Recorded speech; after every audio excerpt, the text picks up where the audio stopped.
Shikha Sharma, Managing Director and CEO of Axis Bank, joins us out. Shikha, I think you joined me on Indianomics in the studio, but you haven't joined us on Bazaar, so it's an ultra special welcome to you. Thank you. And congratulations for winning the Best CEO Award Private Sector from the Forbes India Business Leadership Awards. Thanks, Lata. Though I must say that I think the award is a recognition of Axis Bank rather than any individual. It's the team which has actually shown the sustained results of the bank, and hopefully will continue to do so out into the future as well. That's very generous. Seriously. But, okay, let's get you for what our investors would like to hear. Yeah.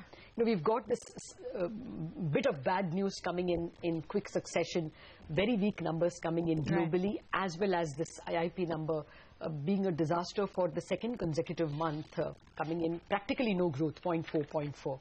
How is it looking on the ground? Are there likely to be on the fringes more NPLs, or was your experience that things were stabilizing and now that stability is giving any negative news on the ground?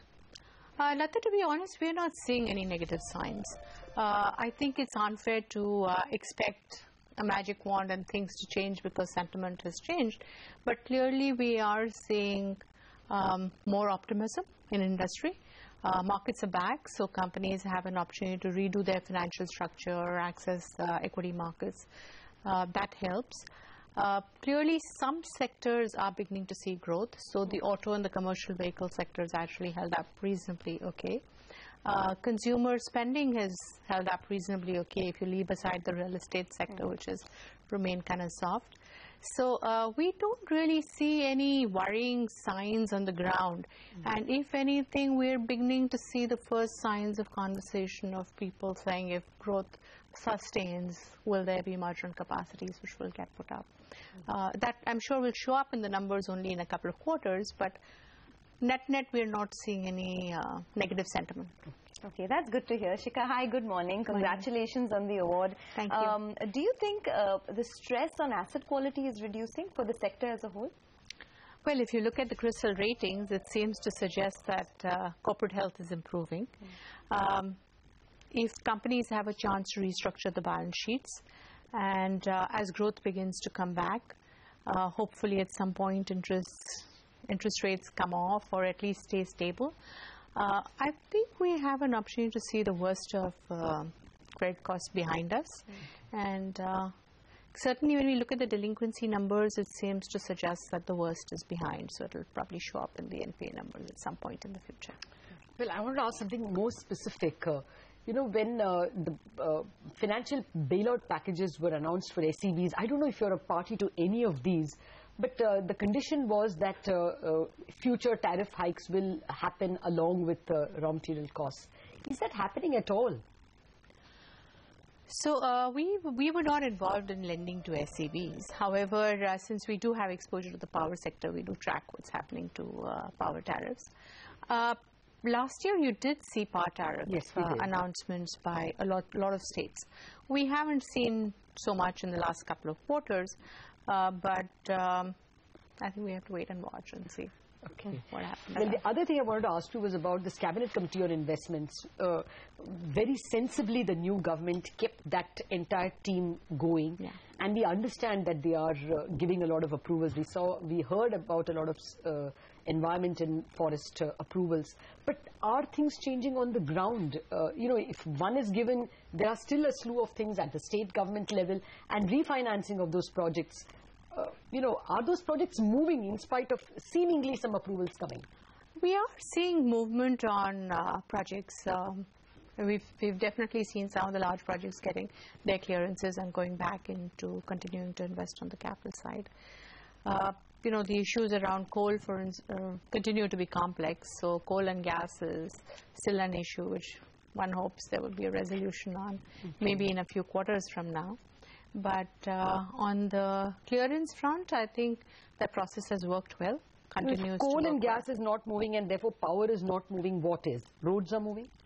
Power actually is also moving. So, there are companies which had the linkages where their projects are under implementation and they were waiting for specific clearances. We are seeing those clearances come through.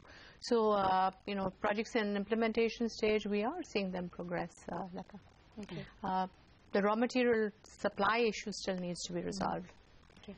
Has the corporate demand picked up at all, Shikha? I mean, we speak to a lot of corporates and they indicate that there is a willingness to clean up the balance sheet, there is a willingness to increase capex, but on the ground, has that translated into a pickup in demand? So as I said earlier, we are seeing the first signs of conversation around that. Okay. And our sense is that for it to translate into credit growth for the industry is still a few quarters away.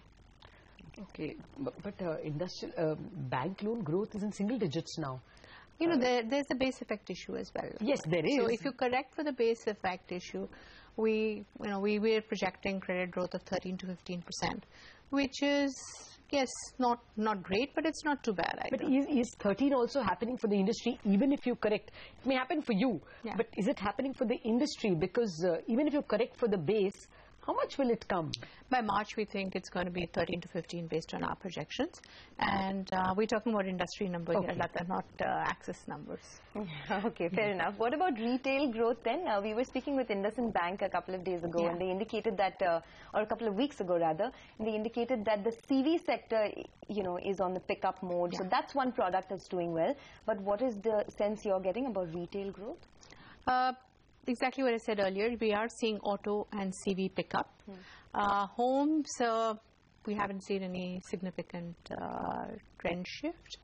On card spends, we've generally been doing okay. So no big dhamaka, but we are seeing growth in card spends as well.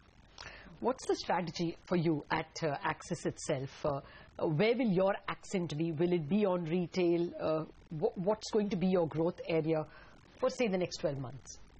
So for the last 5 years, Lata, we were doing an active asset rebalancing because we had this untapped opportunity on retail. Having achieved a target of 40% of our lending is now retail. Incremental or total? Total. The total book, which has been a big shift actually. So at this point, we feel reasonably happy with the diversification of the book, and we will pursue the opportunities which give us profitable growth. So retail is definitely growing, but some segments are seeing price competition, and since Axis pursues profitable growth, we will look at what segments make sense to grow in at this point of time. Okay. Will you tie up with anybody for a payments bank? I think one has to figure out whether there is, what is the strategic logic and whether there is value to both parties. We are talking to people, but I don't think there's a lot of clarity in terms of the structures. So you will wait for the rules, wait for the first movers and then plan, or you have something to move quickly? No, we are in conversation with a lot of people. And telecom guys, I would assume?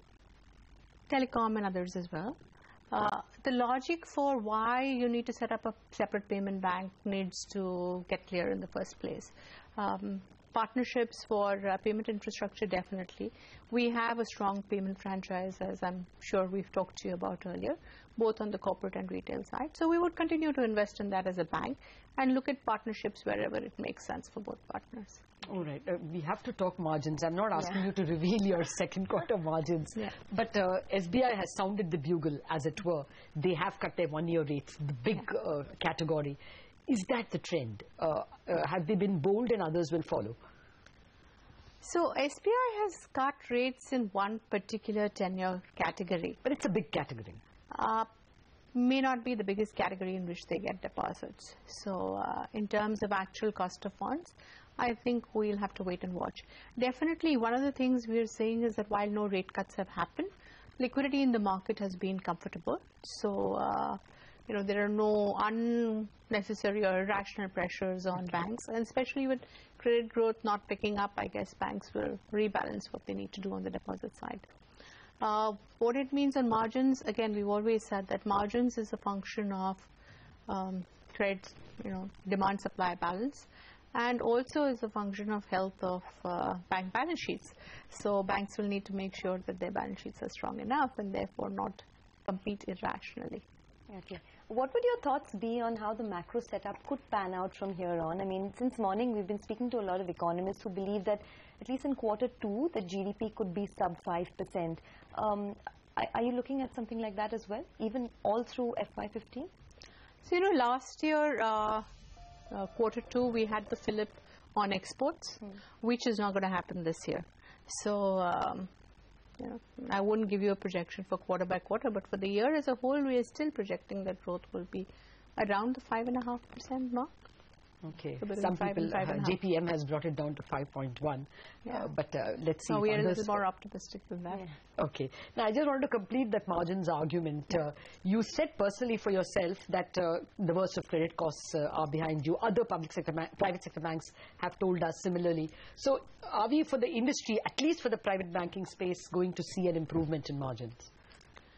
So margins are before credit cost, right, Lata? Okay. All right. So, it's not going to hurt. So, okay, but generally, since you're seeing cost of deposits at least directionally down by one bank, will that improve margins, or will you all just end up cutting lending rates and making it, will margins improve? Short point. I think you should wait for the results of that one.